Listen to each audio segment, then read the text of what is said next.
Hello everybody, it is Christine. It is time for a BoBunny Stash Bash process video.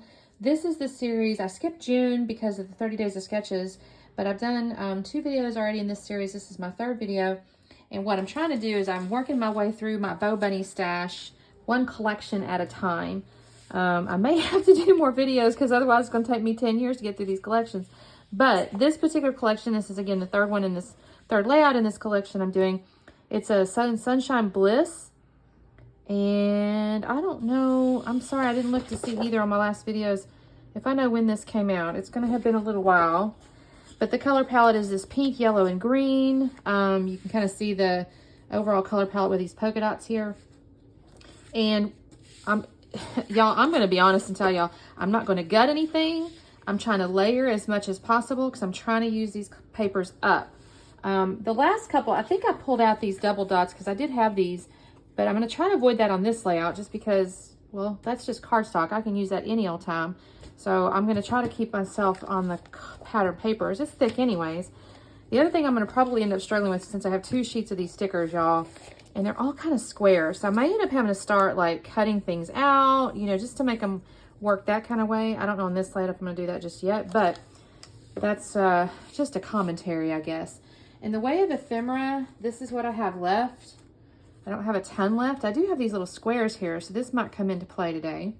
And then I have just a couple of little pieces of the chipboard, layered chipboard with the glitter on it. And then of course I do have the font here, which matches the papers. Again, that would end up being tricky to use with something other than the collection. Not impossible, just tricky. So my goal is to try to use up as much as possible. So this is the photo I'm going to work with. And y'all, again, I have to almost apologize. I mean, I guess she's my daughter, so everybody scrapbooks their children, right? But this will be the 3rd layout with this collection and the 3rd layout with a picture of my daughter. But it's pink and like yellow and feminine and all the things. So I don't know, maybe the next one will be of me, who knows? Or my mama. Anyways, I like this picture. It's just, honestly, it was just a selfie. She sent, I think I took a screenshot of an Instagram or something like that. I just thought it was kind of cute. She looks pretty. She's not made up or anything like that. This is just her natural self. And I kind of had this one piece of noteworthy left.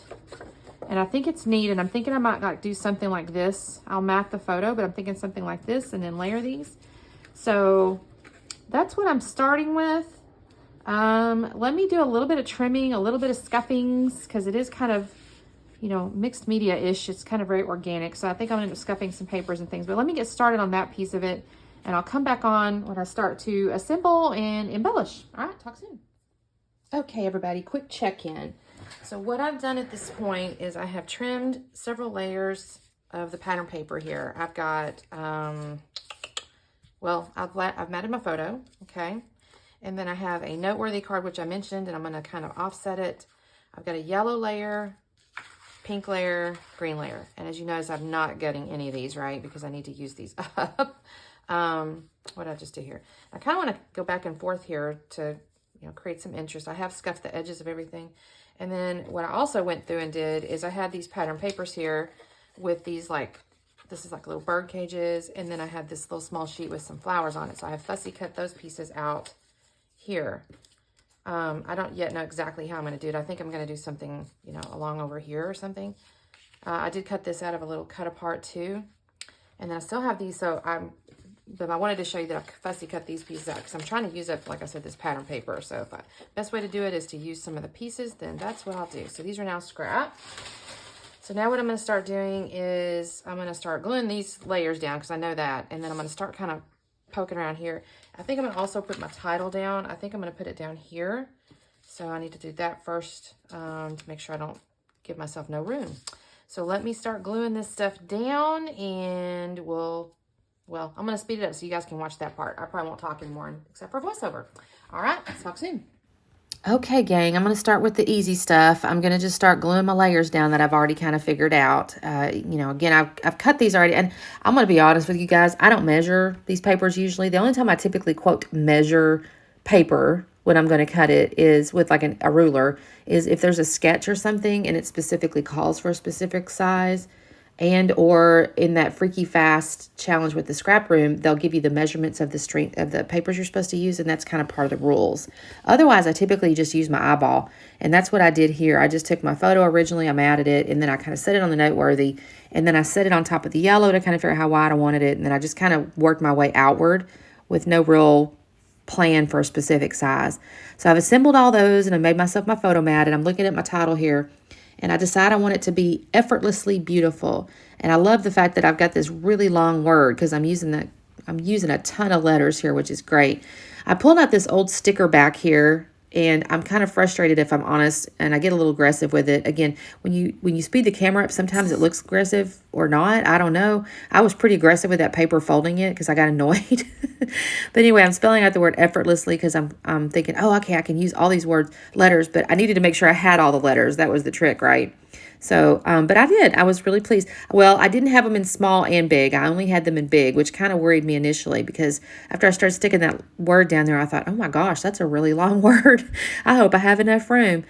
I do, which is great. So the first thing I do is I set it actually right underneath the picture, and the spacing is fine. But what's throwing me off is I honestly think to myself, Christine, I can't even read that. Like it's on top of that noteworthy. And because of the patterns on the letters, I find it very challenging to read.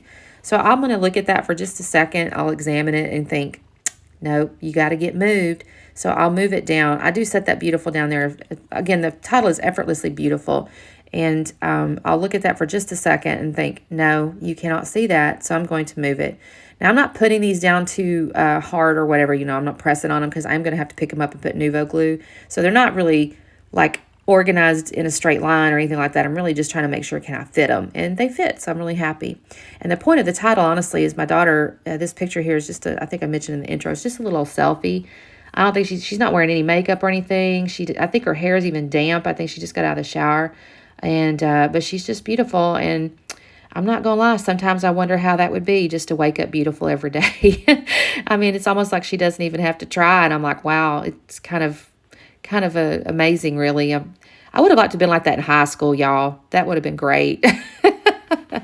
Oh, gosh, we were watching the show the other day, and this poor little girl on this show, she's just dorky as crap, and she had on like a flannel shirt and all this other stuff. And I told my daughter, so, well, that was how I looked in school. And she goes, oh, mama. But it's all right in the end, right? We grow up and things are cool. High school's not really that big a deal. Anyway, so I'm just kind of fassing around with my cutouts now, right? I've got these little fussy cuts. I've got these, I put the blocks down first because I definitely wanted those word blocks to be the more like quote star of the show in a sense because they're kind of the sentiment in a way, right? So I've got those blocks and I wanted to be a little bit random. This isn't really a good analogy, but in my head I'm thinking of like bricks, and you know they're usually laid in a pattern, but sometimes you have the colors of the brick will be a little bit random in a sense. And I don't know, in my head I'm just thinking I want this to be a little bit random, but with also a sense of purpose. So that's why I put the blocks of the little sentiments where I put them. And then I'm building the other pieces around those. I'm just trying to make sure that it's visually appealing. I can't sit here and tell you I have a visual triangle or a diagonal or whatever. I mean, I think it works out well. I'm happy with it. But if I had to sit down and draw a shape, I'm not sure I could. That being said, I'm not sure that's true either because I do have like these little flowers and they kind of make up a visual triangle. Or it's hard to explain, but for me, this is just kind of how I was putting the things. There were some flowers on that I had cut out, and I started off in one spot, and I actually moved those around several times because I wasn't 100% sure where I had them. And you see, I moved that pink bird cage. I had that down in the lower right, but that's when I looked and I thought, I don't really have much of it just felt a little bit less structured design, so I ended up pulling it back up there. And it gave it more of the visual triangle. I still have a little bundle of stuff on the lower right, so it's almost a square, but I felt like moving that bird cage up there made it a little better option. So I've kind of figured out where I want everything, and now I cut away because I had to just glue it all down. That's what I did between the camera pieces there, is I went and I just glued everything down. I did put foam tape up underneath basically the edges of almost everything. A few of the pieces are flat, and you'll be able to see that kind of in the close-up, but I did put foam tape up on the edges of everything. The only thing I think I fully foam taped was, I know the lower left block is on top of the photo, but I did foam tape around it 100%. And then I think one or two of the little flowers. Otherwise, I kind of just did edges. And then this is where I went over and I got this little, I think it's Queen and Company. It was a little book I got several years back at a convention. I think it was either a free gift or it was a special or show special or something. And I have all these sheets of these little sparkly gem looking things. And y'all, have y'all ever seen that commercial with that old lady and she's got that hot sauce stuff and she goes, I put that beep on everything. Well, I decided with these little old jewels, I said, I'm going to put these beep on everything. So I used half a sheet of these things. I thought this looked really pretty though. They're kind of a yellow tone, but they've got a little cut in them, like a little, almost like crystal. I'm sure they're plastic, but they give you a sense of like crystal or something. So they kind of shimmer or sparkle a little bit when the light hits them. So I just kind of sprinkled these all throughout this layout. And I thought this looked so pretty. I mean, again, I don't know if you can tell real well in the close-ups. I try to show you kind of how the light reflects off of it. But I just basically went through and just put these, again, where my eye kind of liked them. Sometimes I feel bad on a process video because I wish I could tell you exactly my thought as to why I wanted it in that spot. But it's kind of hard because sometimes it is just, well, I just like it there. I don't have a really good reason to like it there. I don't have like an articulated artistic reason to tell you why I like that jewel there, but I do. So I just kind of sprinkle these things throughout. And then I decide, oh, I've already done it, but I had decided honestly on the sticker sheet, there was some little words and I put those in the lower right corner of the photo. So you just kind of get a little, again, there's some quote dead space in the photo and I kind of want the, to look at her face there. I ended up not covering up that upper left corner, even though I put that birdcage there originally. I can see now I didn't put it on top. Maybe, again, my brain didn't like it as much as I thought I did. But that's really all I'm going to do, the layout. It didn't take that long, except for the fussy cutting. I will tell you that took me a little bit. But otherwise, just the assembly piece obviously didn't take that long. I look at the sticker sheet one more time, and then I decide, now I'm not going to put anything else on there. So now I'm going to slow it down so you can see the close-up. And y'all wish me luck. I counted. I still have 8 full sheets of patterned paper. 8 full sheets, y'all. I got to work on this. Anyways, thanks so much for watching, and we will see you next time. Talk soon. Bye-bye.